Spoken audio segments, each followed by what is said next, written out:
সমুদ্রের মাঝখানে এক জাহাজ প্রচণ্ড ঝড়ের মধ্যে পড়ে লণ্ডভণ্ড হয়ে গেল। সেই জাহাজের বেঁচে যাওয়া এক যাত্রী ভাসতে ভাসতে এক নির্জন দ্বীপে এসে পৌঁছালো।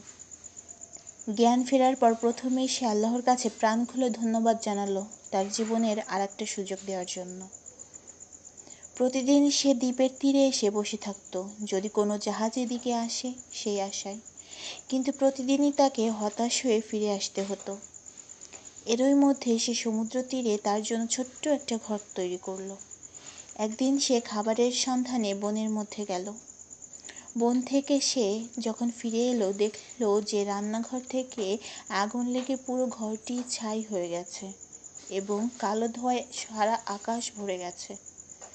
লোকটি চিৎকার করে উঠল, হায় আল্লাহ, তুমি আমার জন্য এটাও রেখেছিলে?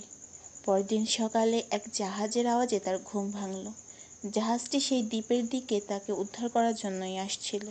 সে অবাক হয়ে বলল, তোমরা কিভাবে জানলে আমি এখানে আটকা পড়ে আছি?